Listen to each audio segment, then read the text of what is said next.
Boa noite, Flávio Santos. Boa noite, meu querido. Boa noite. Sejam muito bem-vindos.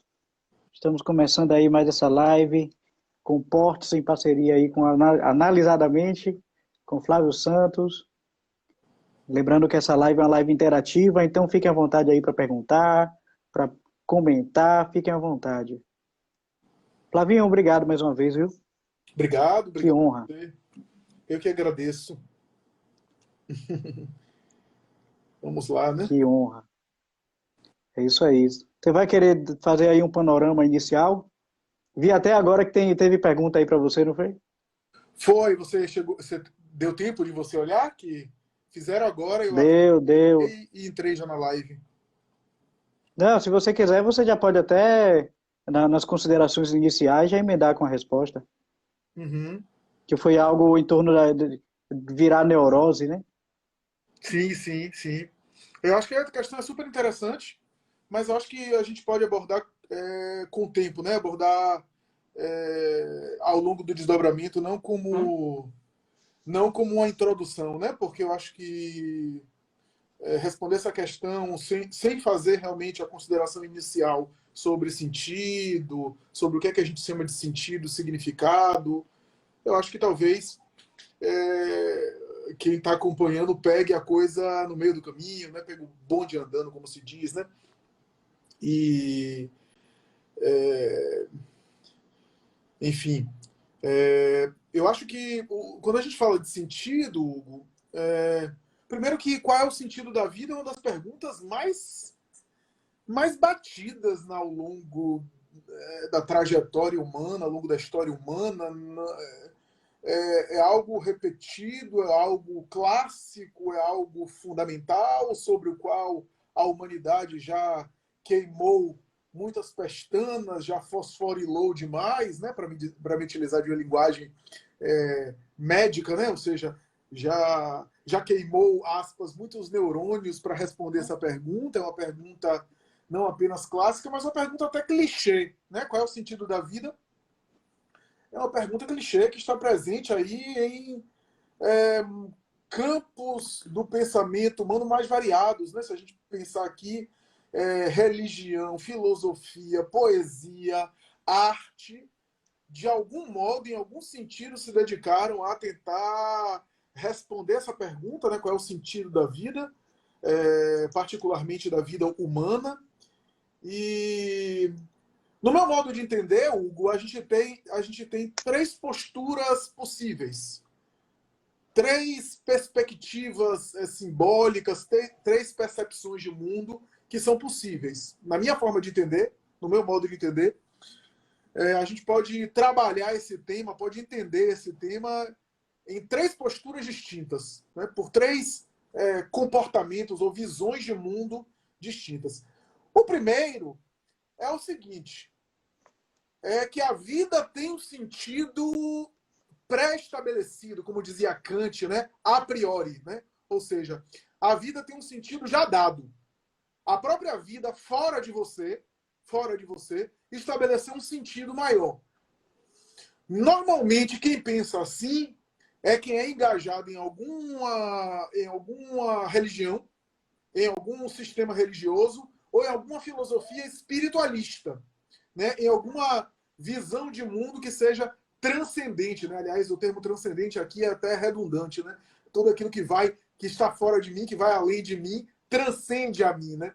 Mas aqui transcendente no sentido religioso mesmo, no sentido metafísico. Quando a gente pensa nessa primeira postura, essa primeira visão de mundo possível, é que a vida já tem um sentido pré-determinado, já tem um sentido pré-estabelecido, e a nossa tarefa, o nosso movimento, a nossa dinâmica seria buscar esse sentido que já é dado, né? Correr atrás, ou sintonizar, ou caminhar, ou se alinhar com aquele sentido que é dado. Quase sempre, quem pensa assim é quem tem algum engajamento espiritual ou religioso. Por quê? Porque é pensar num sentido maior, no sentido maior aqui divino, né? Ou seja, alguma coisa cósmica, algum elemento cósmico que ordenou tudo, que organizou tudo e que, portanto, deu um sentido à vida humana, né? Mais ou menos essa ideia que a gente pode pensar aqui nessa primeira postura, né? A segunda postura é a postura, não é uma postura de ideal religioso, espiritual necessariamente, é a postura justamente oposta a essa, que é o seguinte: não há nenhum sentido para a vida, não há nenhum sentido dado para a vida, não há nenhum sentido estabelecido para a vida não tem um sentido que foi estabelecido, e também não vale a pena buscar esse sentido, não vale a pena correr atrás desse sentido, porque não existe um sentido fora estabelecido, um sentido que foi dado a priori, e nem existe um sentido que eu posso construir, que eu posso buscar, né? E nesse sentido, nessa visão de mundo, digamos assim, talvez o desafio humano é se resignar e lidar com a falta de sentido da existência e com a banalidade da vida.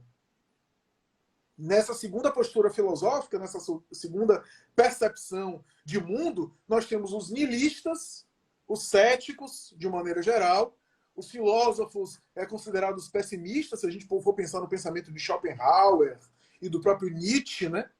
Mais ou menos nesse sentido, a vida não tem sentido, e aí entra a pergunta que fizeram aí, a busca por um sentido que se transforma em uma neurose. Para esses pensadores, muitas vezes, buscar sentido era uma espécie de neurose, ou seja, era uma espécie de conflito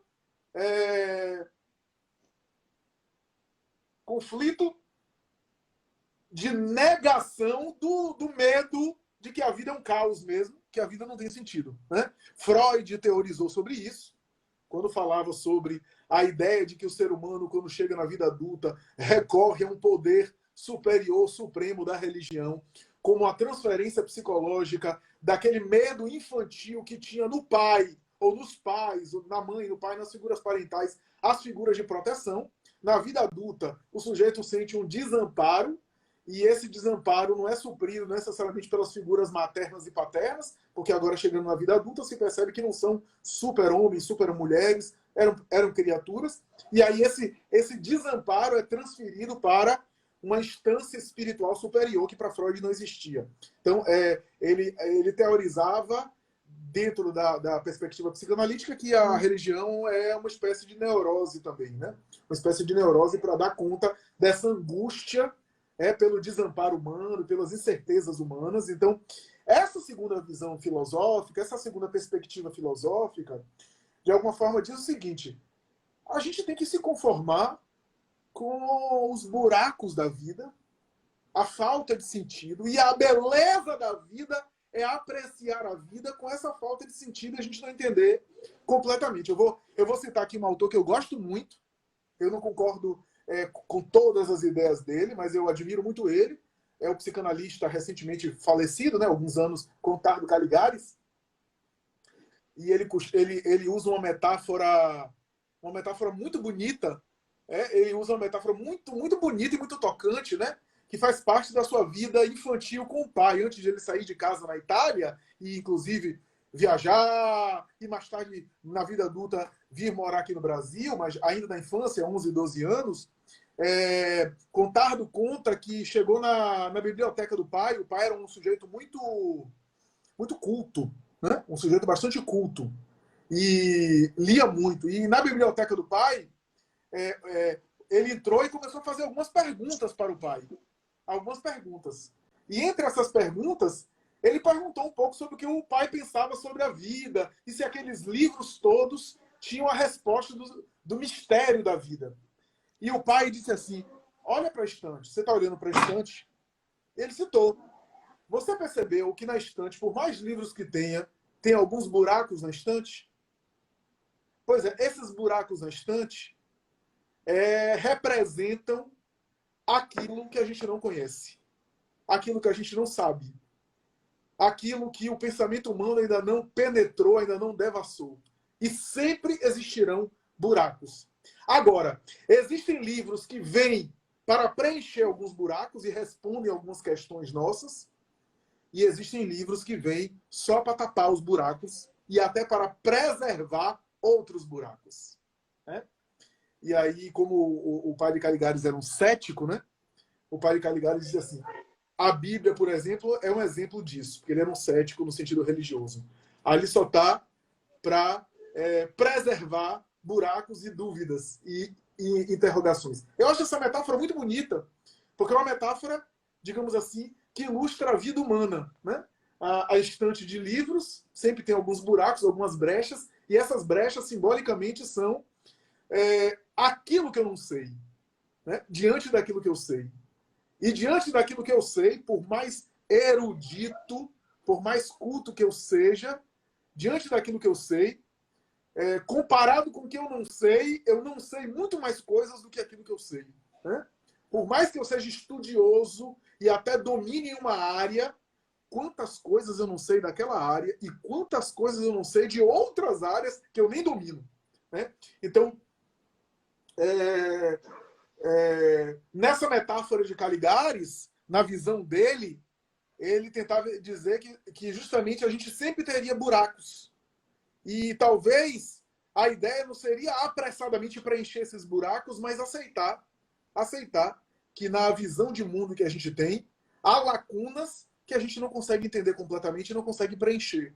Não consegue preencher com alguma explicação racional e que, para viver bem nesse mundo, a melhor coisa é aceitar a falta de sentido da vida, a banalidade da existência, a banalidade da vida e apreciar a vida, o sabor da... Isso eu acho bacana nele, porque ele de alguma forma se aproxima um pouco dos estoicos de Roma. Apreciar a vida naquilo que a vida oferece,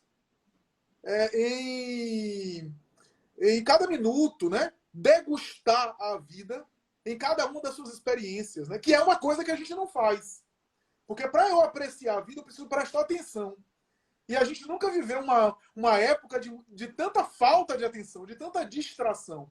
Ninguém pode apreciar a vida ficando no celular.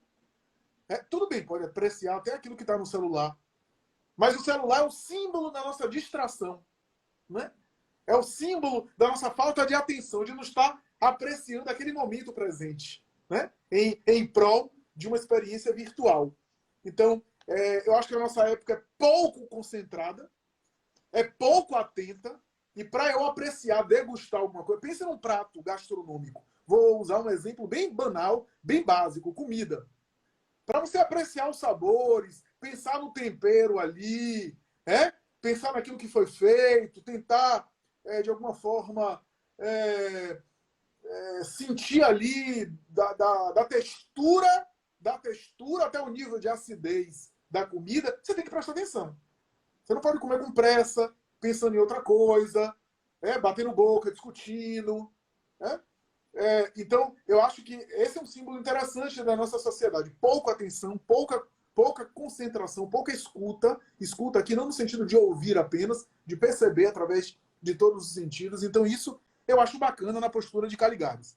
A terceira postura, ou a terceira visão de mundo filosófica a respeito do sentido, é aquela que compõe a maioria dos psicólogos e psicoterapeutas, que é o seguinte: o mundo não tem um sentido, a vida não tem um sentido dada. Essa é a terceira postura. A vida não tem um sentido que é oferecido. O mundo não tem necessariamente um sentido que já é pré-estabelecido, fora, mas o sujeito, a pessoa, pode dar sentido à sua vida. Pode construir um sentido à sua vida. Essa quase sempre a opinião, a defesa, o argumento, a visão de mundo da maioria dos psicólogos e psicoterapeutas.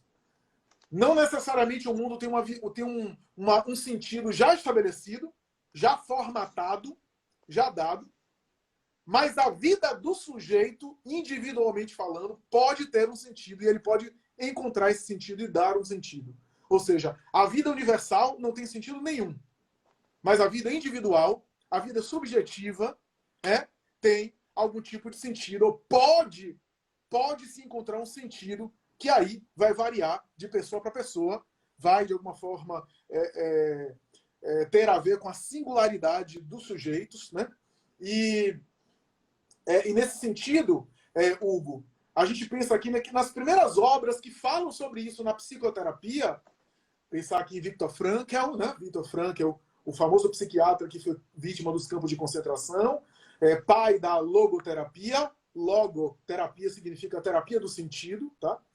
Viktor Frankl, que era de formação freudiana a princípio, sofreu os campos de concentração, foi vítima de Auschwitz e conseguiu sobreviver ao Terceiro Reich. E mais tarde ele divulgou a sua obra, e uma das coisas que ele falava era o seguinte: nos campos de concentração, apesar de toda aquela vida macabra, ele próprio certamente houve, mas ele não testemunhou um caso de suicídio. Todas as pessoas que ele via nas suas celas queriam viver. De alguma forma queriam viver. E quando acabou a Segunda Guerra Mundial, ele abriu uma clínica psiquiátrica em Viena, na Áustria. E quantas pessoas ele recebeu na Europa com ideação suicida? Né? Isso é interessante. Todos tinham algum sentido para viver ali no Holocausto nazista. Por quê? Nem que seja sobreviver para denunciar a macabra façanha de Adolf Hitler e os seus asseclas, a fim de que aquilo nunca mais se repetisse, a fim de que aquilo nunca mais se reproduzisse na humanidade. Então todos tinham sentido. Ele, que era de formação freudiana, percebeu que a libido tinha pouca influência naqueles campos de concentração, né? E entre outras coisas. E ele percebeu que todos tinham sentido para viver, graças também ao desejo de sobreviver, claro. E ele, mais tarde, elaborou a sua teoria chamada logoterapia, que é uma psicoterapia baseada em busca de sentido. Por quê? Porque o ser humano é um animal que busca sentido e busca dar sentido às coisas. Sempre busca entender as coisas. Entender para dar sentido, para dar significado. É o único animal que, se não vê sentido em nada, tem risco de deprimir. Tem risco de adoecer. Agora, o que eu queria falar é o seguinte. Além de Viktor Frankl, a gente tem Carl Gustav Jung. Jung, o psiquiatra discípulo de Freud, a partir lá do século XX, especialmente da década de 30 e 40, Jung vai morrer na década de 60, ele publicou algumas obras sobre consciência, individuação, a obra Resposta a Jó é um exemplo disso, entre outros, né? Onde ele teoriza sobre o significado. Né? Significado que tem a ver com isso de o sentido singular, o sentido pessoal que cada um pode conseguir e encontrar da própria vida. Né? E essa talvez seja uma das contribuições mais valiosas na teoria junguiana. Né? Significado que sempre é particular. Você pega uma obra, por exemplo, do Prêmio Nobel de Literatura Somerset Maugham, britânico, né? Que escreveu uma obra que tem uma pergunta sobre o sentido da vida, né? A obra A Servidão Humana, né? O nome da obra. E Somerset Maugham, nessa obra, de alguma forma, através dos seus personagens, cujo personagem principal busca o sentido da vida, e a obra acaba ele olhando para uma obra de arte que lhe foi indicada por um pintor que morreu, pensou no pintor e depois foi buscar lembrar das obras de arte desse pintor. E o final da obra, a conclusão é que a vida não tem um sentido específico, objetivo, mas que cada um pode dar um sentido particular à própria vida, um pouco parecido com a questão junguiana, né? A vida de uma pessoa pode ter sentido, né? Agora, o que diferencia o sentido que eu dou para o sentido que você dá? Na história dos heróis, os estudiosos da mitologia, quando falam sobre os heróis, percebem que o sentido da vida dos heróis é muito simples. É muito simples. Primeiro porque a maioria das histórias dos heróis é o quê? O herói na guerra contra o mal. Então, o sentido é muito simples. Está dado já quase, né? Aliás, Hugo, qual é a diferença que faz para um herói, numa situação dessa, ficar se perguntando qual é o sentido da vida se ele está em guerra? Se ele está... a gente pensa no sentido da vida quando a gente está numa zona de conforto, não está passando fome, né? Não está sendo ameaçado de morte. Né? Aí a gente pensa num sentido mais filosófico, mais abstrato a respeito da vida. Né? Então, nesse sentido, a gente pensa, por exemplo, deixa eu só citar aqui um exemplo. Eu li recentemente um artigo de, não sei se eu vou saber dizer o nome dele certo, Denis Mukwege. Denis Mukwege, que lançou a obra Panzi, foi Prêmio Nobel da Paz de 2018. Esse homem extraordinário, que fez uma formação médica das mais respeitadas na França, ele nasceu no Congo, né? Ele volta ao Congo, volta à região do seu berço natal, uma região pobre, miserável, com um monte de conflito, ergueu um hospital lá e tem salvado milhares de vidas, a contagem é mais ou menos 30 mil vidas de mulheres que foram mutiladas por estupros coletivos, especialmente mulheres vítimas do Estado Islâmico. Vale a pena pesquisar sobre ele. E que foram mutiladas, mutilação genital por conta dos estupros. O relato dele é um soco no estômago. O relato que ele faz da experiência dele é um soco no estômago. E aí ele fala sobre a tarefa dele, ajuda essas mulheres. É realmente uma figura atual, ele tá vivo, tá atuante. É uma figura atual, bastante interessante. Eu não preciso perguntar pessoalmente a ele qual é o sentido da vida dele, porque o sentido da vida dele está claro. Salvar a vida dessas mulheres. E ele faz isso dia e noite sem cansaço. Isso está claro. Mas não é uma experiência para todo mundo. Nem todo mundo vive uma experiência dessa. Luc Ferry, filósofo francês muito conhecido, vai dizer de que, de alguma forma, o sentido da vida atual, contemporâneo, tem a ver com o outro. Isso eu acho bonito em Luc Ferry. Ele não é religioso, mas ele fala o seguinte, no passado, você sacrificava a sua vida, ou dava a sua vida por um ideal religioso. Você sacrificava a sua vida por um ideal político, de direita ou de esquerda, ideal de nacionalismo, amor à pátria, ou o ideal da revolução, da instalação da justiça social, a depender do ideal de esquerda ou de direita que você abrace. No passado se morria, se dava a vida. Hoje, a não ser uma situação de guerra... Quem foi que disse aí, Flavio? Hoje, quem disse isso aí? Você lembra? Luc Ferry, filósofo francês.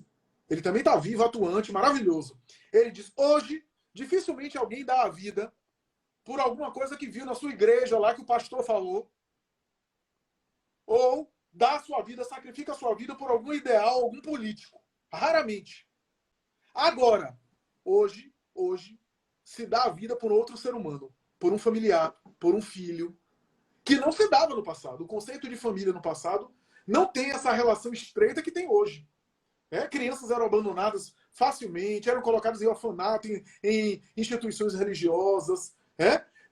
As crianças participavam da vida dos adultos, às vezes eram facilmente assassinadas dentro de casa. Então, esse laço que tem hoje de família como algo sagrado, vai dizer Luc Ferry, é que muitas vezes dá um sentido à vida das pessoas. Agora, sim, tem um pensador que eu gosto muito chamado Roger Scruton. Roger Scruton, ele morreu recentemente, maravilhoso também.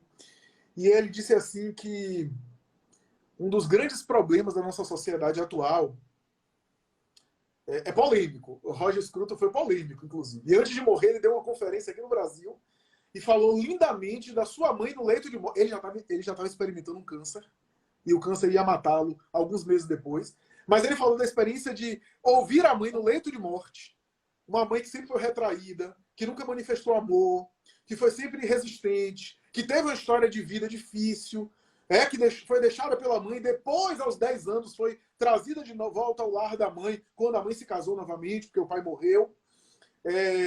Uma mulher que cresceu achando que deveria desenvolver uma resistência aos outros no sentido de expressar afeto, de expressar que ama, de expressar que sente.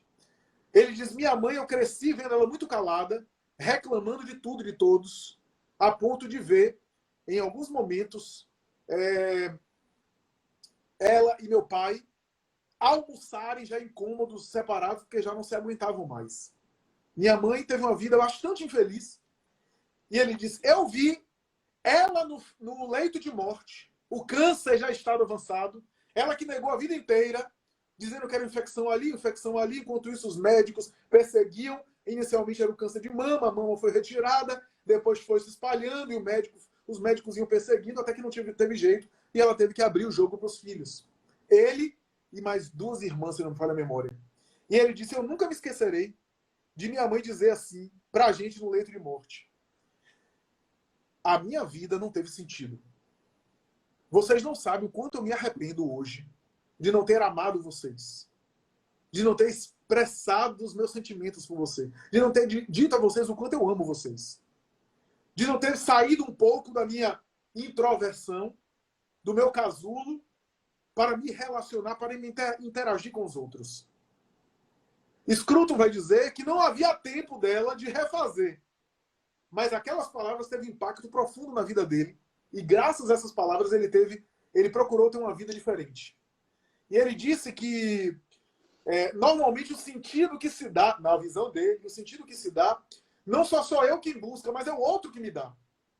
Quando eu sou objeto do afeto alheio, quando eu preciso do perdão de alguém e alguém me dá o perdão, a misericórdia de alguém, ele diz, essa é uma experiência miraculosa, é um verdadeiro milagre.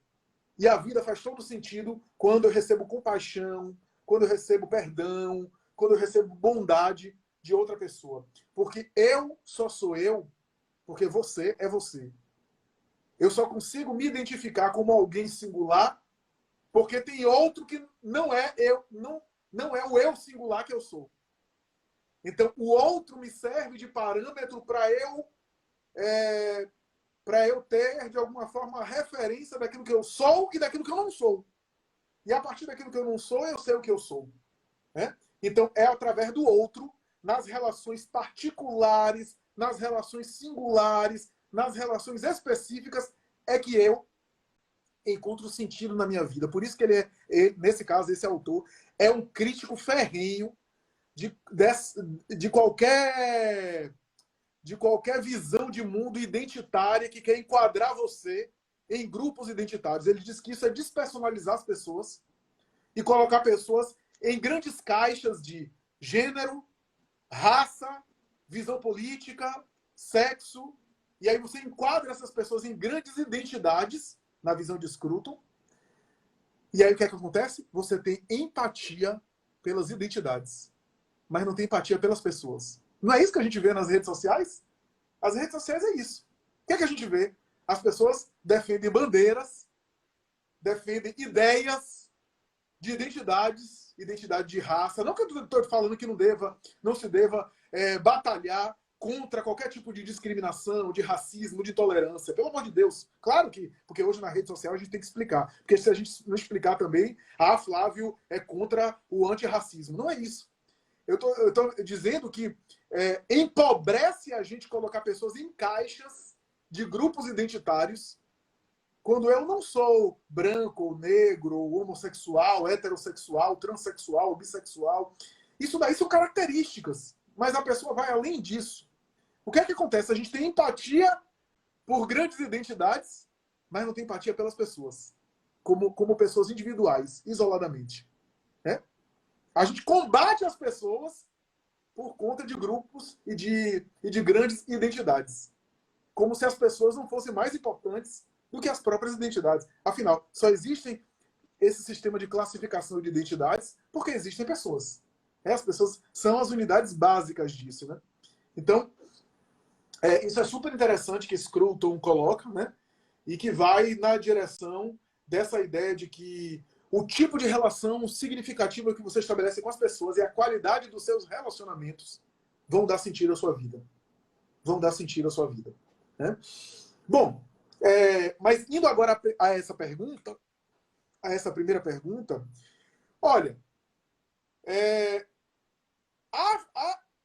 a rigor, genericamente falando, a gente pode dizer, Hugo, que tentar dar sentido à própria vida é algo que eu considero, Caligares que me perdoe, eu considero algo saudável, algo benéfico. A falta de sentido, muitas vezes, colabora, e se não colabora, ou colabora ou é já um sintoma de humor deprimido. Quando a pessoa está muito deprimida, ela não vê sentido. Ou, às vezes, a falta de sentido pode empurrar a pessoa para a depressão. Então, A rigor, dar sentido às coisas, conseguir estabelecer um sentido à existência, conseguir encontrar um sentido que lhe faça bem, que seja egossintônico, ou seja, que produza bem-estar, que produza benefícios, né, psicoemocionais, a rigor, eu acho muito importante. Eu acho interessante. E, às vezes, a própria psicoterapia vai ajudar o sujeito a dar algum tipo de sentido à vida dela. Agora, o que é que pode se tornar uma neurose?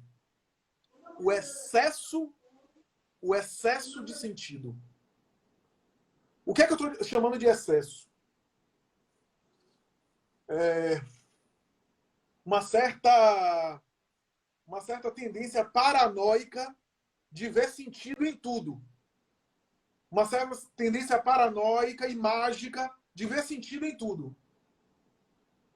Não, então o Covid chegou aí porque a humanidade precisa ser punida, precisa ser castigada, porque a humanidade está andando muito mal e o Covid veio aí para castigar a humanidade. Esse, por exemplo, é um excesso de sentido. É um excesso de sentido que causa mal, que causa prejuízo. Né? Se a gente coloca sentido demais às coisas, a gente começa a ficar paranoico. E começa a estabelecer relações mágicas com coisas que não têm necessariamente conexão. Né? Começa a ver sentido em coisas que não têm sentido. Ou que não tem sentido em caráter objetivo, né? No sentido prático, né? Na dimensão prática. E aí eu posso... Qual é o problema disso? Eu posso ficar com uma tendência, um pensamento muito rígido. Né? Um pensamento muito de fanatismo, que pode ser um fanatismo religioso, mas pode ser um fanatismo de outra natureza. Aí sim se torna uma neurose. A busca de ver sentido em tudo. De querer encontrar sentido em tudo. Sim, aí sim se torna uma neurose. Maravilha. Flavinho, na prática clínica, assim, de consultório, você teria, assim, como tocar algum ponto, assim, alguma principal causa das pessoas terem essa dificuldade de falta de sentido? De primeira, em primeiro lugar, Hugo, eu diria depressão. O humor deprimido faz a pessoa não ver sentido nas coisas. Às vezes a depressão faz a pessoa não ver sentido em coisas que ela tinha sentido, que ela via sentido. Só que como ela está deprimida, como ela teve o rebaixamento do humor, agora ela não vê sentido. Ela não enxerga sentido. Então, esse é o primeiro ponto importante. A falta de sentido como fruto, como consequência do humor deprimido, né? De um quadro depressivo. Então, sem sombra de dúvida, isso. Às vezes, uma mudança significativa na vida, um luto, uma perda, que faz a pessoa ter que reorganizar a vida toda e ela não vê mais sentido na vida, tá? E, às vezes, um processo de amadurecimento psicoemocional. Um processo de amadurecimento psicológico pode fazer a pessoa não ver sentido na vida que ela tem, porque aquilo dali já saturou ela e ela agora está buscando um outro tipo de vida que possa fazer sentido para ela. Aliás, a depressão pode empurrar a pessoa, pode colaborar para que a pessoa também amadureça nesse sentido. Essa, inclusive, é uma visão que Jung trouxe da depressão que não se tinha. Jung falava que a depressão não é só um problema que deve ser eliminado com remédios ou reprimido com algum tipo de técnica. A depressão também é uma experiência de descer os infernos para depois sair, e só se consegue perceber o valor do céu quem já conhece a dimensão dos infernos. Né?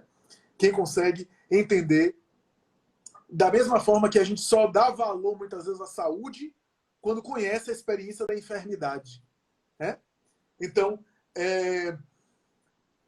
quando o sujeito desce aos infernos da depressão e consegue, de alguma forma, lidar com aquilo de uma maneira que amadureça e que cresça com aquilo, muitas vezes, ao sair, tem uma maior quantidade de autoconhecimento, tem uma maior porção de conhecimento dela mesma, uma condição de se entender melhor, uma maior conexão com seus sentimentos e, portanto, um sentido que vai além daquele sentido que ela tinha, um sentido maior.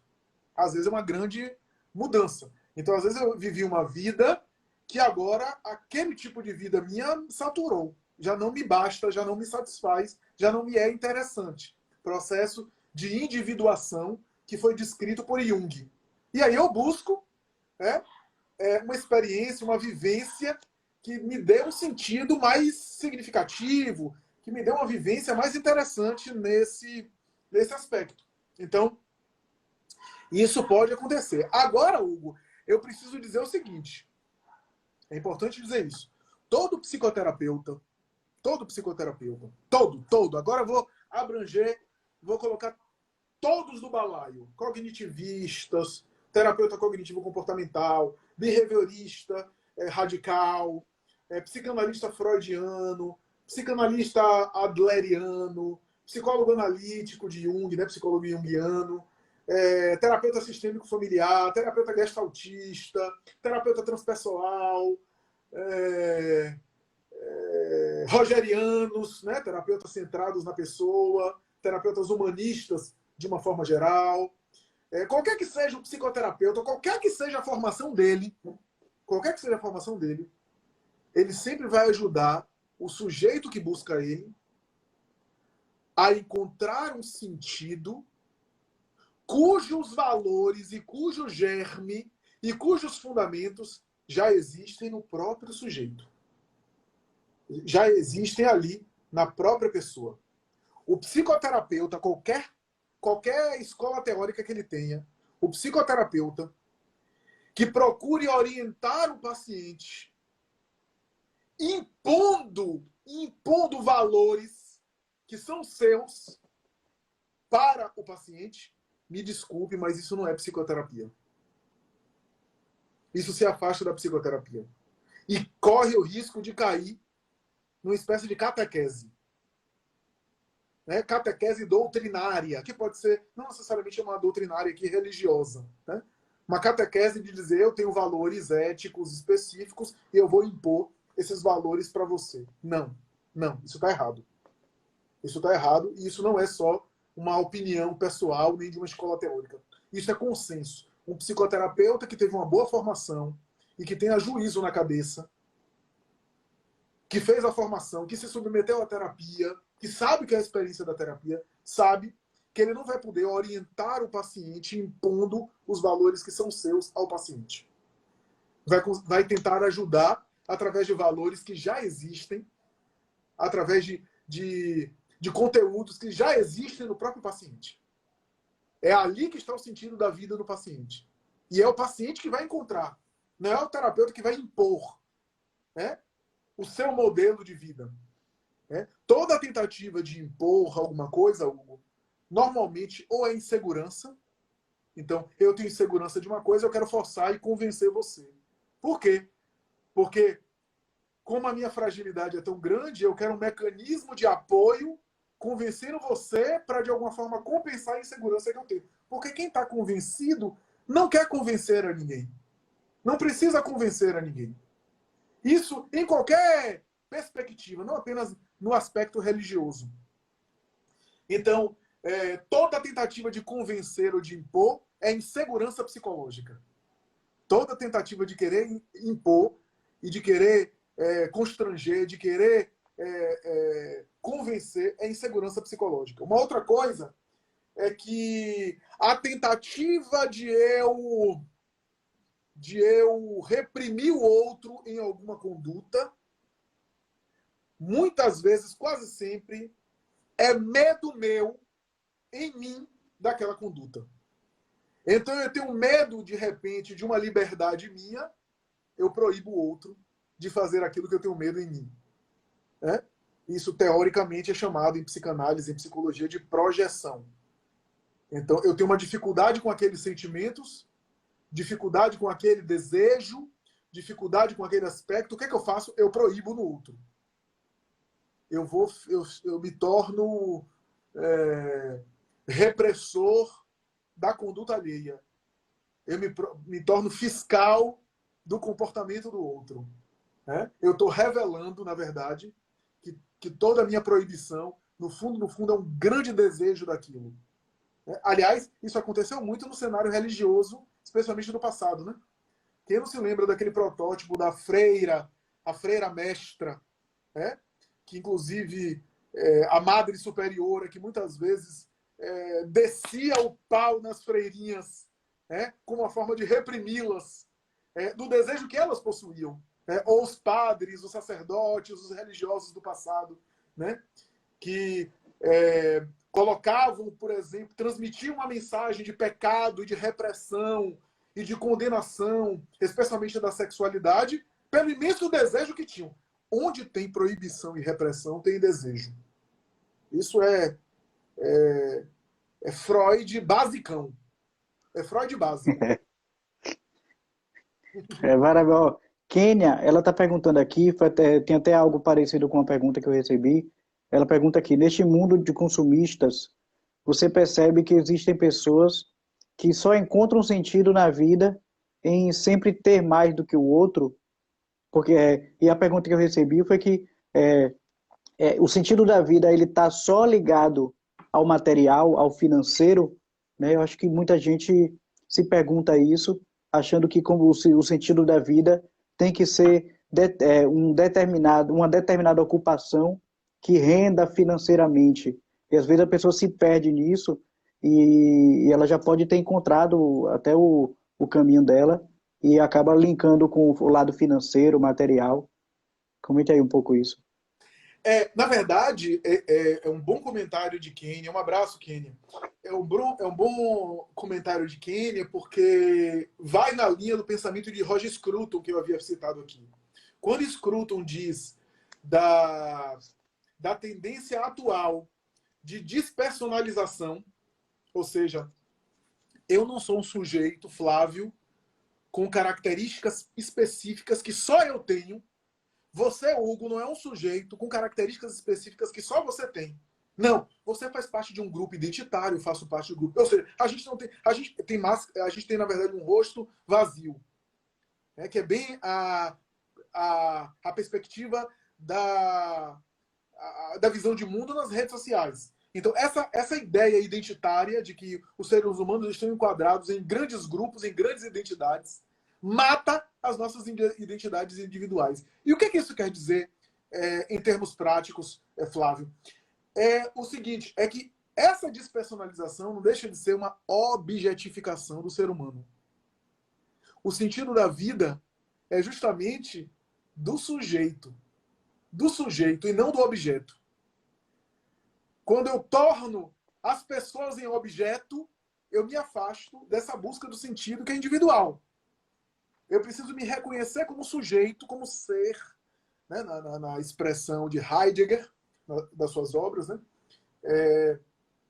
Eu preciso me reconhecer como ser para poder atuar na busca desse sentido. O mesmo conceito se aplica em relação ao consumismo, ganhar dinheiro, conseguir melhorar de vida, prosperar. Tudo isso são coisas válidas, são coisas... Não há nenhum problema disso, a gente não precisa achar que isso é pecado, né? Não precisa achar que a gente está caindo no pecado da Avareza. da ambição, nada disso. E às vezes a gente também tem uma visão, especialmente aqui no Brasil, meio que repressora nesse sentido. A pessoa lança um aplicativo ou lançou alguma coisa nas redes sociais, tá querendo ganhar dinheiro com isso. E você não tá querendo ganhar dinheiro também? Qual é o problema da pessoa querer ganhar dinheiro honestamente? Não tem nada demais. A questão não é essa. Isso daí não é pecado, não é nada demais, não tem nem nada de adoecedor nisso. Mas, se a pessoa vive a serviço de, se a pessoa vive em função disso, aí já é algo que normalmente não produz sofrimento. Produz sofrimento. Conheci empresários na experiência da psicoterapia que passavam, muitas vezes, a dormir dentro das próprias empresas e a ver a família uma vez por mês. A família com filho pequeno tinha que ir lá para visitar. Conheci médicos que davam plantão em hospital e que a mulher com filho pequeno tinha que ir para o hospital para o filho ver o pai. Então, aí já extrapola um pouco o sentido de ter as coisas, de ter recursos como um meio. Um meio de quê? De pagar as contas, de viver com dignidade, né? De ter recurso para propiciar uma vida funcional, uma vida boa, uma vida não necessariamente uma vida excessivamente luxuosa. Aí vai de cada caso, vai de cada perspectiva e de cada condição financeira.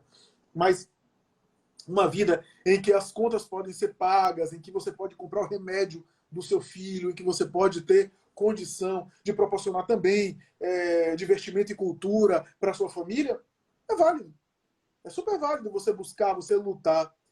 Mas daí você viver em função disso, você viver obcecado com isso, o tempo passa.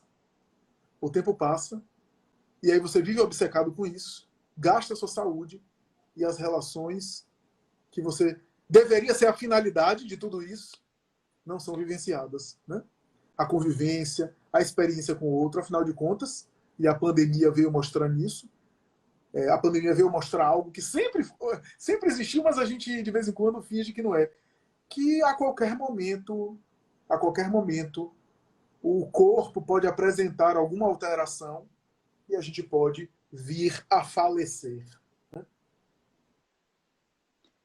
Você acha que o sentido da vida, Flavinho, tem a ver com o hobby da pessoa? Hobby? Pode ser. Pode ser que o sujeito encontrou um sentido na vida numa atividade que não é atividade sua laboral, uma atividade profissional, e aquilo dá sentido à sua existência. É aquilo que faz, sei lá, a pessoa é profissionalmente, sei lá, um bancário, né? Trabalha num banco. Porém, ela toca violão. E o que ele gosta mesmo, o prazer dele é o violão. É válido. E às vezes se realiza assim. Né? Se realiza assim. O que não significa dizer a gente viveu uma vida em que a vida só é interessante na sexta-feira ou no dia de sábado, né? Porque no outro dia eu estou trabalhando naquele emprego que eu não gosto. Eu tenho que encontrar um modo de me relacionar com aquele emprego que não é muito agradável de uma forma que eu não viva uma vida infeliz, uma vida de desprazer. Nem sempre isso é fácil, né? E eu não estou romantizando, não. Eu não quero que você agora, como se diz aí na internet, né? Essa positividade tóxica, né? Aprenda a gostar daquilo que faz. Depende. Às vezes a tarefa é difícil mesmo. Né? O trabalho tem desconforto, o meio é insalubre, né? A relação com colegas é tóxica. Então a gente não pode romantizar. Mas eu tenho que encontrar um caminho de viver bem, mesmo que não seja hiper prazeroso, mas não precisa ser um sofrimento o trabalho que eu desempenho, o trabalho que eu realizo. Se está assim, tem alguma coisa errada. Teve um idoso, Flavinho, que ele mandou mensagem, ele disse que depois que ele se aposentou, foi que ele se encontrou. E aí ele está assim, querendo ouvir um consolo, uma palavra, porque ele acha que foi tarde demais, foi tempo perdido. E aí, o que é que você falaria para ele? Que ele viveu a vida toda num trabalho que não lhe dava sentido e agora, após aposentado, ele está buscando esse sentido ou ele já encontrou? Segundo ele já encontrou. Uhum. Mas ele acha assim que está tarde para investir, para estudar, se informar, alguma coisa assim. Pois eu até entendo, mas assim, o tempo da vida humana é tão relativo, né? Às vezes um idoso vive muito e às vezes um jovem que aparentemente tem toda a perspectiva morre antes, né? A gente nunca sabe. E afinal de contas, o mais importante não é o tempo, não é viver 100, 150 anos. Né? Aliás, Luc Ferry, na sua obra, fala isso, né? Que logo, logo a gente vai bater o recorde de 122 anos, se não me falha a memória, da pessoa mais idosa, né, que já chegou. Logo, logo a gente já vai estar vivendo 130, 140, 150 anos. Logo, logo. A pergunta para quê? É só viver 150 anos? Esse é o sentido? Para que viver 150 anos? Com qual finalidade? Claro, a expectativa de vida, a longevidade vai aumentar, mas isso não necessariamente dá sentido à vida. Né? Então, o mais importante não é o tempo que você viveu, né? A quantidade de horas, mas a intensidade do que você colocou, né? A intensidade daquilo que você saboreou, né? Que você apreciou, né? A qualidade daquilo que você viveu. Quantas coisas que a gente viveu e que foram em pouco tempo, mas foram tão significativas. Né? Então, eu sugeriria que ele levasse adiante o que ele encontrou como sentido para a vida. Agora, o Massa, né? Hugo, não precisa ser uma missão grandiosa. Vou salvar as crianças da África. Não. Não precisa ser uma coisa assim. Às vezes o sentido da vida é pequenas metas, né? Melhorar-se como pessoa, crescer emocionalmente, né? Melhorar os meus relacionamentos com a minha família, cuidar dos filhos, se for o caso, cuidar dos familiares, melhorar as minhas relações, né? Meus relacionamentos, atuar em alguma coisa que faça sentido para mim, desenvolver algum potencial meu. Não precisa ser uma missão necessariamente de Prêmio Nobel da Paz. Bom, se tem essa identificação, ótimo, mas para a gente não achar que é sempre uma coisa grandiosa, no sentido coletivo da palavra, né? Nelson Luiz está perguntando aqui, com tantas e tão variadas abordagens terapêuticas, muitas vezes até antagônicas entre si, como o paciente que é leigo, faz para saber qual é o melhor para ele? Boa. Antes de responder essa, me parece que tem uma aqui da Quênia também, e o sociopata. Foi. O sentido da vida deles é sempre ter que sair bem em tudo na vida, ou seja, sempre fazer o mal.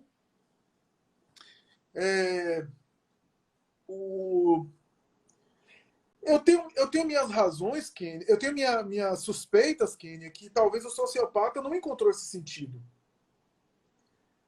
Porque normalmente o sociopata padece de um vazio crônico, um vazio existencial, uma espécie de tédio. É comum nos transtornos psicopáticos, transtorno de personalidade antissocial, né?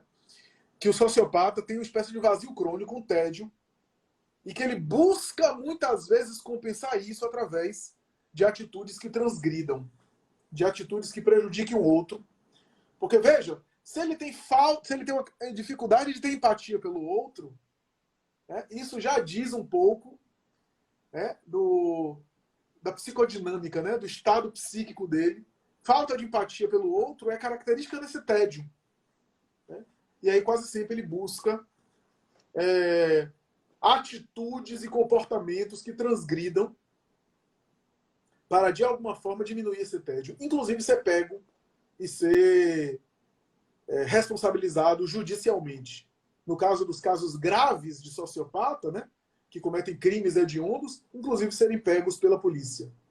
Então, eu não acredito que eles tenham encontrado um sentido para a vida. Porque há um vazio existencial e uma atitude de lesão em relação ao próximo. A sociopatia é muito difícil de ser tratada. Há algumas experiências, algumas muito interessantes, especialmente quando os traços sociopatas são identificados na infância, mas é um transtorno muito sério, um transtorno muito difícil. E, claro, é pouco tratado, não é só difícil de ser tratado, mas também é pouco tratado, porque o próprio sujeito não acha que ele tem nenhum problema, não acha que ele tem nenhuma questão. E a questão lá do Nelson? Das abordagens terapêuticas, né? Isso, como saber qual é o melhor caminho para ele, no caso? Tem razão, são muitas, às vezes são aparentemente antagônicas, algumas são realmente antagônicas, porque têm visões de mundo distintas, né? Pensar num behaviorismo radical de Skinner e uma psicanálise de Freud, são visões bem opostas, bem antagônicas. Uma postula que a influência no comportamento humano está no meio ambiente e nos mecanismos de reforço e de punição. E a outra abordagem postula que a causa do comportamento humano está em,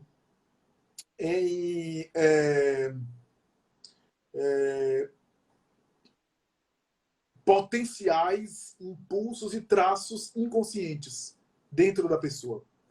Bom, o que eu diria, Nelson, é o seguinte.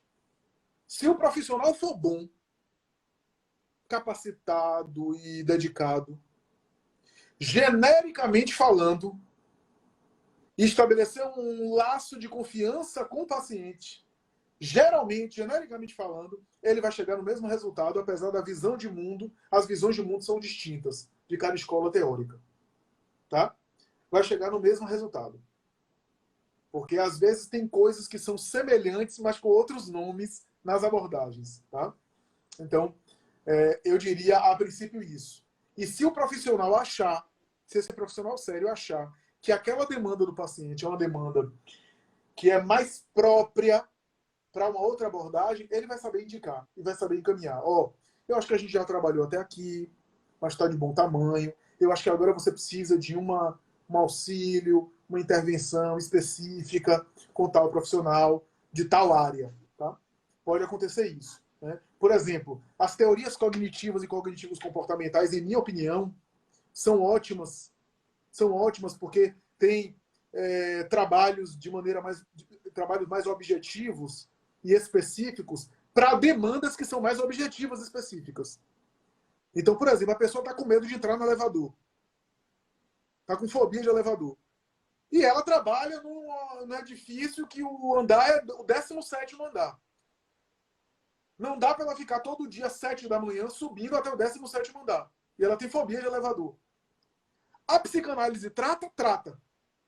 Tem técnicas psicanalísticas para tratar. Mas não é que a cognitivo-comportamental é mais eficiente. Mas o instrumental da cognitivo-comportamental já é mais voltado para isso. Aproximação sucessiva, exercícios, ir lá, subir no elevador com o próprio terapeuta, fazer os exercícios para ir se aproximando, para ir treinando e para ir enfrentando o medo. Tá? O menino que está batendo a cabeça na parede na escola. Cognitivo-comportamental. Alcoolismo. As técnicas do AA, Alcoólicos Anônimos, são técnicas utilizadas que são cognitivo-comportamental. A pessoa passa uma semana sem beber, aí ganha uma fichinha nova, é aplaudida, o grupo festeja, ela dá o depoimento dela, que bom. Aí ela passa mais uma semana sem beber, novo aplauso, novo reforço. Técnicas comportamentais. Ótimo, ótimo. Tá? Agora, no meu entender, questões que dizem respeito a relacionamentos, a autoconhecimento, a sentido de vida, a questões existenciais, aí eu acho que as teorias psicodinâmicas... Por que eu estou falando de teoria psicodinâmica? Porque eu estou usando o termo técnico e às vezes as pessoas não entendem. As teorias psicodinâmicas têm a ver com as psicologias chamadas psicologias profundas, que são as psicologias que têm o conceito de inconsciente. Tá? Psicanálise de Freud, psicanálise de Lacan, psicologia analítica de Jung, psicologia da superioridade, né? ou psicologia do poder de Adler, né? E assim por diante. Então eu acho que essas teorias são teorias que dão conta mais, são mais propícias. Mas eu repito, de maneira geral, depressão trabalha, se o profissional for bom, trabalha bem, tanto com cognitivo, behaviorismo, como com psicanálise. Tá? Transtorno do pânico, trabalha bem, cognitivo-comportamental, Rogers, Maslow, transpessoal, se o profissional for bom. Né?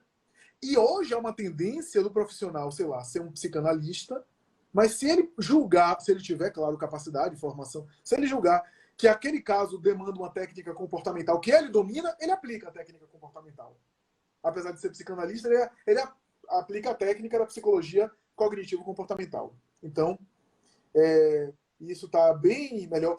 Agora, sim, eu sugiro a leitura do livro O Espectro da Consciência, de Ken Wilber. Também Psicologia Integral, de Ken Wilber. Mas O Espectro da Consciência é a obra-prima dele, que vai falar sobre isso. E vai falar que, na verdade, ele utiliza uma metáfora da consciência como se fosse o espectro. Lembra do espectro da luz, que vai do infravermelho ao ultravioleta?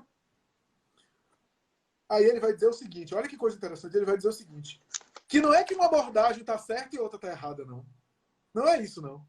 É que cada abordagem atende a uma necessidade da consciência. Então tem gente que está no momento que precisa de Freud. Já tem gente que precisa de Lacan ou de Jung. Tá? Então é muito interessante a abordagem de Wilber, que é um dos maiores pensadores da psicologia do século XX. Foi denominado como o Albert Einstein da consciência. Vale a pena, eu acho que ele está vivo ainda. Já deve estar bem idoso, mas está vivo. Seu Ariosvaldo, mandar até um abraço para ele. Ele fez um comentário aqui bacana, se você quiser comentar. Tem pessoas que confundem sentido com direção. O sentido maior é a evolução espiritual. Os sentidos menores têm a ver com a materialidade fugaz. Os pequenos sentidos nos entretém por pouco tempo, mas decepciona depois. Não sei se você chegou a terminar o comentário, mas... Daqui a pouco, logo depois da live, eu vou me encontrar com ele, eu tenho uma reunião com ele. Um abraço para ele. De fato, é isso mesmo. Existem aquelas coisas que são meios, e existe o fim, a finalidade. Né? Os meios é o quê? Ganhar dinheiro é meio. Ter coisas é meio. Né? Mas não é a finalidade. Né? O que é que adianta eu ter o patrimônio, o império mais importante se eu moro numa ilha deserta? Se eu não tenho nem ninguém para exibir esse patrimônio, para matar o outro de inveja. Né? O que é que adianta? Que valor tem? Né? Então, são meios, não são finalidades. Flavio, a dificuldade que as pessoas têm em relação a achar esse sentido de vida tem a ver com crenças limitantes? Pode ser que tenha. A ideia de que, de repente, uma crença que me faz me achar inadequado ou me faz me achar incapaz de realizar uma coisa que, na verdade, é aquela que iria me dar sentido à minha vida e eu me acho incapaz, por causa de baixa autoestima, pode atrapalhar. Pode atrapalhar nessa conexão com aquilo que faz sentido para a minha vida. É sempre importante dizer que esse sentido é individual. Esse sentido é sempre individual. Né? Não é um sentido que vai ser dado como um coletivo. Eu tenho horror a sentidos coletivos. Tá? Porque toda vez que as massas quiseram dar um sentido coletivo, acabou normalmente em besteira. Acabou em fascismo italiano, nazismo hitlerista, comunismo soviético de Stalin, comunismo de Mao Tse-tung e assim por diante. Que são ideologias de massa que dão sentido às massas. Quase sempre a psicologia de massa produz muita besteira e destruição. Então,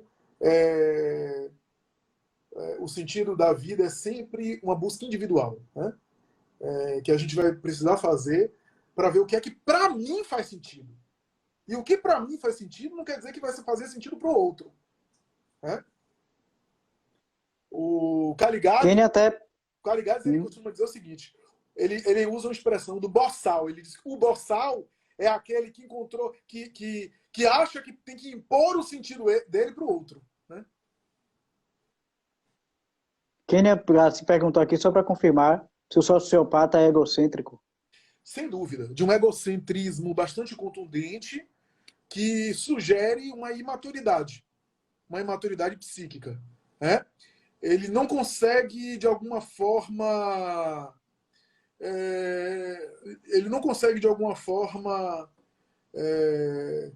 visualizar o outro como outro.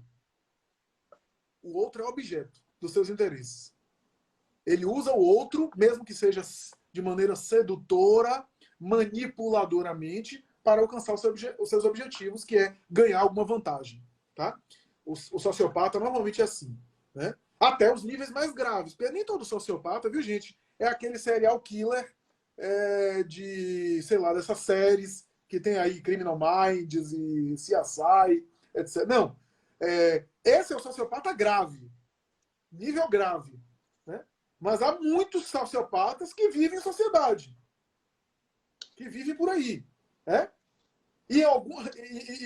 Inclusive, alguns homens públicos. Né? Que eu acho que a função pública atrai temperamentos assim. Flávio, teve, acho que foi Quênia, que coloca no seu Insta dicas de livros.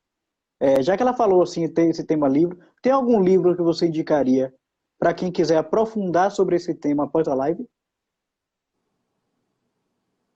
Sobre esse tema do sentido, olha, Sim. Tem Em Busca de Sentido. O filme também. Uhum. Em Busca de Sentido eu acho bom, eu acho uma obra básica boa, que é de Viktor Frankl. Acho uma obra muito bem escrita, uma obra conhecida. Né? Resposta a Jó de Jung é boa, mas é complexa.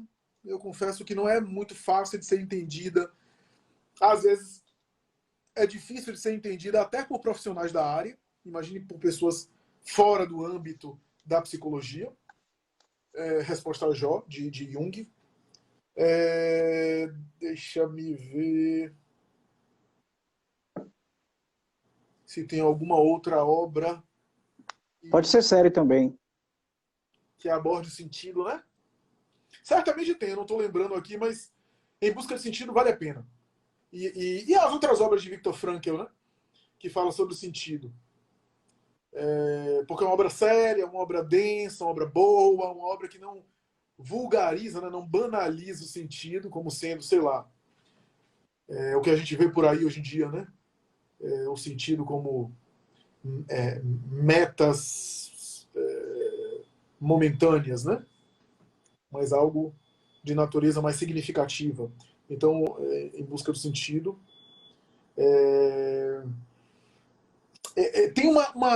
Tem um livro da Fronteiras do Pensamento que eu acho que talvez valha a pena. Que tem, inclusive, tem uma conferência de Roger Scruton, lembrei agora. O livro é o tema da nossa live, sentidos da vida, eu acho. Não é sentidos para a vida, mas é sentidos da vida, eu acho. E que foi escrita a vários colaboradores. Inclusive tem a conferência de Roger Scruton, lembrei agora. Deixa eu ver aqui se eu tenho como confirmar. Fronteiras do Pensamento, o Debate, os Sentidos da Vida, exatamente. É um livro recente. Eu acho que essas conferências foram feitas em 2019. Flavinha, teve uma pessoa que mandou mensagem, ela disse que ela até sabia o sentido dela, já se identificava com a área, só que devido à Covid e devido a toda essa carga de guerra que a gente está vendo, ela ficou com muito medo, ficou com a síndrome do pânico muito grande, e ela, assim, acabou se perdendo. E aí ela me mandou uma mensagem pedindo dicas, conselhos, para que ela, assim, saia dessa síndrome do pânico, de Covid, pós-Covid, essas coisas, e possa recomeçar aí a vida dela. Eu acho que a princípio ela precisa conversar sobre o assunto com pessoas, da confiança dela, buscar ajuda.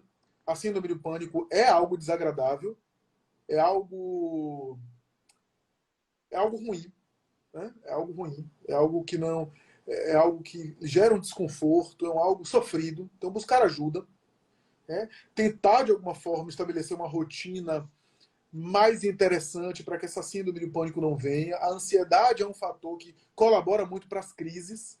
E o medo de ter outras crises, de passar mal, faz a pessoa ficar meio em estado de alerta e até com risco de deprimir. O pior da síndrome de pânico não são as crises. Por incrível que pareça. Porque as crises, embora seja muito desagradável e dá a sensação de que a pessoa vai morrer, batimento cardíaco, vai passar mal, mas ninguém nunca morreu de crise de pânico. Não tem um caso registrado de que a crise de pânico matou alguém. Mas o problema é que a pessoa fica com medo de ter a crise. E aí não sai de casa, e aí começa a evitar lugares, começa a evitar ficar sozinha, vive em estado de alerta, aí empobrece a vida social e aí deprime. Então, mais importante, falar com alguém, conversar com pessoas, buscar ajuda e, caso não esteja resolvendo por conta própria, buscar auxílio terapêutico, buscar auxílio psiquiátrico, que você vai ficar muito bem. A síndrome de pânico é tratada, é tratável, tá? E a pessoa pode ficar muito bem. Maravilha, Flavinho, chegou o nosso horário. Ótimo. Muito obrigado a todo mundo aí que participou. Sábado que vem tem mais. Tem alguma consideração final aí, Flavinho? Não, eu acho que é isso. Eu acho que vale a pena sempre, Hugo, vale a pena sempre essa busca de sentido ser realizada de uma forma em que você não tenha necessariamente alguém em mente para copiar. Eu acho que a maior armadilha de busca de sentido é quando você tem em mente alguma pessoa, especificamente alguém, que você quer apenas copiar. Você pode até se inspirar em exemplos, mas o sentido que você vai encontrar na sua vida é individual. Você vai ter que descobrir, você vai ter que construir, né? Descobrir ou construir, pouco importa. Né? Esse sentido é sempre individual. É sempre subjetivo. Por isso que dá trabalho. É fácil você abrir o Instagram e ver pessoas dizendo: o sentido da vida é isso, faça isso. 7 passos para você encontrar o sentido da vida. Isso não existe. Isso é bom para ganhar dinheiro. Né? Nada contra ganhar dinheiro. Né? Mas isso é bom para isso. Para produzir marketing digital, para ser interessante nesse sentido. Mas o trabalho realmente de encontrar uma vida significativa é um trabalho individual, um trabalho que demanda reflexão, pensamento, que não tem uma receita mágica, uma solução mágica para todo mundo. Isso é contrário à lógica da psicologia. A psicologia é a ciência do subjetivo, é a ciência do singular. Né? Não há receitas coletivas para algo que é singular, que é subjetivo. Né? E por isso é algo super importante isso, esse trabalho individual. Né? O que é que eu sinto? Com o que é que eu me identifico? Isso somente eu vou poder responder. Nem o terapeuta. O terapeuta vai ajudar você a você responder. Mas não é o terapeuta que tem a resposta. O terapeuta vai ajudar você a encontrar o sentido cujos valores já existem em você. Então é isso. Eu vou só repetir aqui, Flavinho, uma frase que você falou de Ferri, como é? Ferri, que ele fala que o sentido da vida tem a ver com o outro. Eu achei isso tão bacana no momento que a gente está vendo aí com tantas dores, um convite muito grande para que a gente ajude alguma instituição, a caridade e tudo. Então pode ser um bom começo aí para se encontrar além da terapia. Com certeza, com certeza. É isso. Então, Flavinho, obrigado mais uma vez. Obrigado você que assistiu também. Essa live vai ficar aí disponível. Espero. Mas sábado que vem tem mais. E segunda-feira tem Evangelho no Lar também, todos convidados. Muito boa noite, bom final de semana e até a próxima. Obrigado, amigos. Boa noite, Hugo. Até a próxima.